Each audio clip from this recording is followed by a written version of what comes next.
मेरी रचना का शीर्षक है उसका साया। वो अपने साये के संग चलती थी, साथ चलते थे उसके नैनों में बसे सपने। फिर एक और साया आया और अब दो साये संग चलते थे, हाथों में हाथ, साथ साथ। वो दोनों दूर तक संग चलते चले गए।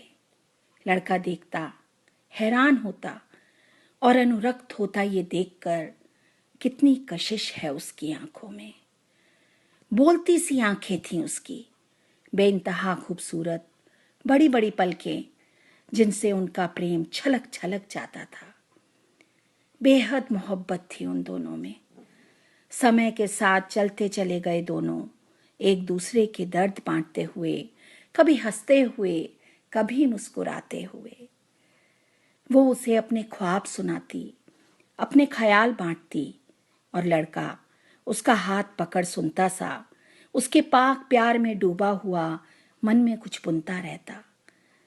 कभी कभी छोटी छोटी बातों पर उसकी आंखों में आंसू भर जाते। कोई एक आंसू भी अगर उसके गाल छू लेता तो वो अपने हाथ से पोंछ कर उसका सिर अपने कांधे से लगा लेता। उसके बाल सहलाता तो वो फफक फफक कर रो पड़ती। सारा दर्द उसके कांधे पर बह जाता और वो फिर यूं खिलखिलाने लगती जैसे मंदिर की घंटियां बज उठी हों। इतना पवित्र प्रेम, लोग रश्क करते उनके प्यार पर।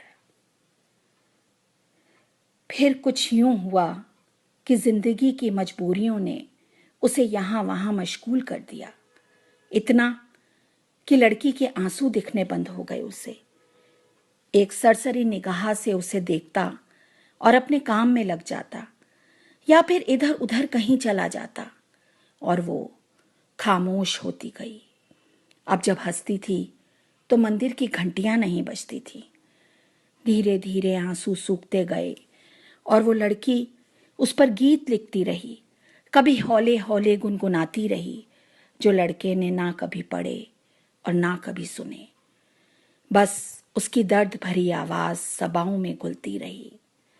वो उससे बात करता, उसकी ओर देखता, मगर उसके सूखे आंसू कभी नहीं देख पाया। कभी नहीं जान पाया कि अब उसकी खिलखिलाहट में वो खनक क्यों नहीं थी।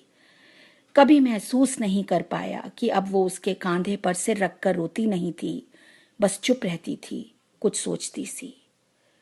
वो अपनी मसरूफियत में मसरूफ होता गया और लड़की उसकी आंखों में अपने सवालों के जवाब, अपने नगमों के अल्फाज ढूंढती रही। जब नहीं मिले तो शब भर करवटें बदलती, अपने सूने नयन मलती रही। वक्त गुजरता गया और वो आंखें मायूस होती गईं, लेकिन लड़का कभी नहीं देख पाया कि क्यों इतनी खलिश थी उसकी आंखों में। जिंदगी का सफर चलता रहा और वो अपने ही साये के साथ चलती रही, तन्हा।